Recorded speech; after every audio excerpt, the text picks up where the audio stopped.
చంద్రబాబు నాయుడు గారు వెళ్తారు, ఆయన తర్వాత లోకేష్ గారు వెళ్తారు, ఆ తర్వాత ఇంకో ఉన్నాడు డిప్యూటీ సీఎం గారు వెళ్తారు. ఇక్కడ డిప్యూటీ సీఎం గారు నేనేమి అన్నాను కానీ ఒక మాట అనాలి. ఆయన సనాతన ధర్మాన్ని కాపాడి సనాతన ధర్మం కోసం ప్రాణాలు త్యాగాలు చేసే యోధుడు, పోరాట యోధుడు, సనాతన ధర్మాన్ని కాపాడటానికి పోరాటం చేసే యోధుడు. కొత్తగా ఏది సనాతన ధర్మాన్ని కాపాడే వాళ్ళు యోధులు ఎందుకు అవుతారండి? సనాతన ధర్మాన్ని చక్కగా కాపాడేందుకు ప్రయత్నం చేస్తారు.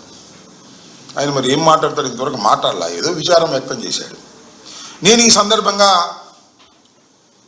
నిజంగా ఈ దేశంలో, ఈ రాష్ట్రంలో సనాతన ధర్మాన్ని కాపాడాలని భావించేటటువంటి మహానుభావులు చాలామంది ఉన్నారు, రాజకీయాలకు అతీతంగా. వాళ్ళందరినీ నోరు విప్పమని కోరుతున్నా. ఇలాంటి దుర్ఘటన జరిగినప్పుడు మీరు సలహాలు ఇవ్వాలి, తప్పొప్పుల్ని ప్రజల ముందు పెట్టాలి, విశ్లేషణ చేయాలి. సనాతన ధర్మాన్ని నిజంగా కాపాడాలని ప్రయత్నం చేస్తున్నటువంటి పెద్దలందరికీ కూడా నేను చేతులెత్తి నమస్కరిస్తున్నాను.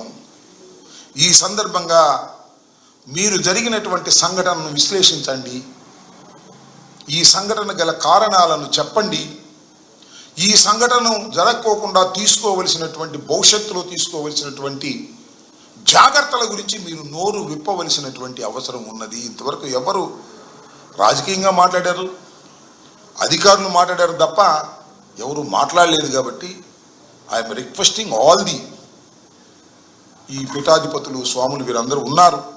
మీరు నిజంగా ప్రభుత్వాలు ఏమున్నా సనాతన ధర్మం కోసం మీరు కృషి చేస్తున్నటువంటి కృషి ప్రపంచమంతా తెలుసు. మీరు మాట్లాడవలసినటువంటి అవసరం ఉన్నది అని ఈ సందర్భంగా నేను మీ ద్వారా వారిని అందరినీ కూడా హృదయపూర్వకంగా నమస్కరించి కోరుతూ ఉన్నాయని మనవి చేస్తున్నాను.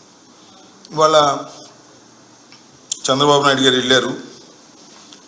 సరే, వెళ్ళిన తర్వాత ఏం చేస్తారనేది మనం చూద్దాం. సరే, అధికారుల్ని సహజంగానే ఆయన ఇసుక్కుంటాడు, ఏదో గందరగోళం చేసే కార్యక్రమాలు చేస్తాడు. కానీ చనిపోయిన వారికి 25 లక్షల రూపాయలు అనౌన్స్ చేసినట్టుగా నేను పత్రికల్లో విన్నా.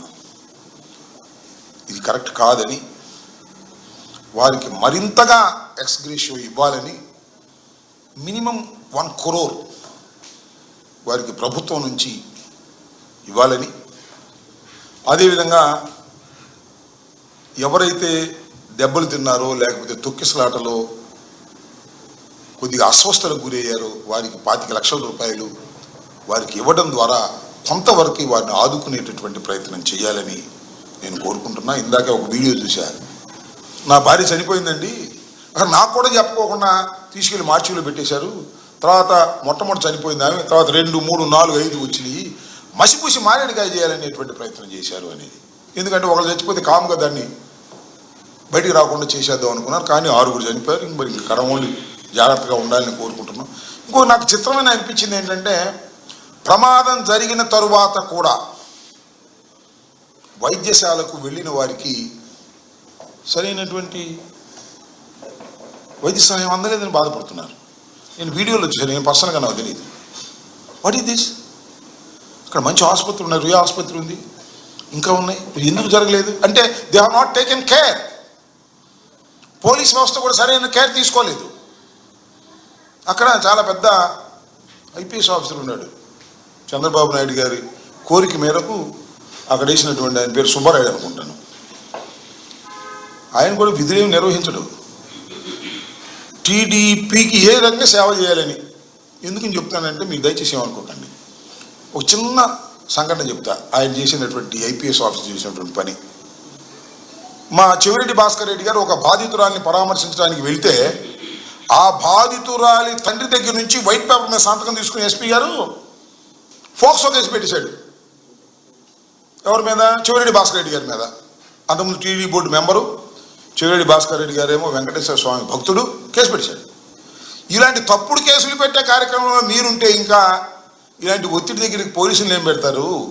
ఇలాంటి ఒత్తిడి జరుగుతున్నప్పుడు మీరు ఏ యాక్షన్ తీసుకుంటారు అని భావన రాదా? అది కూడా చంద్రబాబు నాయుడు గారు వేసినటువంటి ఎస్పీ గారే. ఆయన కూడా ఏంటంటే తిరుమలలో లా అండ్ ఆర్డర్ గురించి కాదు, తిరుమలలో ఇలాంటి సంఘటనల గురించి యాక్షన్ తీసుకోమని చెప్పరు. పెట్టు, కరుణాకర్ రెడ్డి మీద కేసు పెట్టు, మన సుబ్బారెడ్డి గారి మీద లోపల పెట్టి కేసు పెట్టి లోపలేసేయి, చెవిరెడ్డి భాస్కర్ రెడ్డి మీద పెట్టేసేయి. ఇది ఆ ఈఓ పోలీసులు చేసేది ఏంటంటే ఎట్లయినా సరే ఆ ధర్మారెడ్డిని ఇరికించేద్దాం, సుబ్బారెడ్డి గారు ఇరికించేద్దాం, మన కరుణాకర్ రెడ్డి గారు ఇరికిద్దాం, వెనక టికెట్లు అమ్మారు, అయ్యమ్మారు, ఇయ్యమ్మారు కథలు రాపిద్దాం, ఇప్పుడు అందరి మీద కేసులు పెట్టి లోపలేసేద్దాం. వెంకటేశ్వర స్వామి సన్నిధిలో ఉండేవాళ్ళు మీరు ఈ దుర్బుద్ధులు ఏంటయ్యా బాబు. కాబట్టి మరొకసారి ఐఎమ్ రీటరేటింగ్, టీటీడీకి సంబంధించినటువంటి ఉన్నతాధికారులు, చైర్మన్ టీటీడీ సేవలు చేయకోకుండా టీడీపీ సేవలు చేయటం వల్లే ఇలాంటి ప్రమాదం జరగడానికి ఒకానొక కారణమని, ఎవరైతే మరణించారో వారందరికీ ₹1 కోటి పైచిలుకు పారితోషికం ఇవ్వాలని, ఎవరైతే అస్వస్థులయ్యారో వారికి 25 లక్షలు ఇవ్వాలని తక్షణమే విచారణ జరిపి బాధ్యులైన వారు ఏ స్థాయిలో ఉన్నా రెస్పాన్సిబిలిటీ వారికి తీసుకొని వారి మీద యాక్షన్ తీసుకోవడం ద్వారా మాత్రమే ఆ 6 ఆత్మలు శాంతిస్తాయి, భగవంతుడు క్షమిస్తాడు. లేకపోతే భగవంతుడు క్షమించరు, ఆ 6 ఆత్మలు శాంతించవు అనేది నారా చంద్రబాబు నాయుడు గారు గుర్తుపెట్టుకోవాలి, ఆచరించాలని మనస్ఫూర్తిగా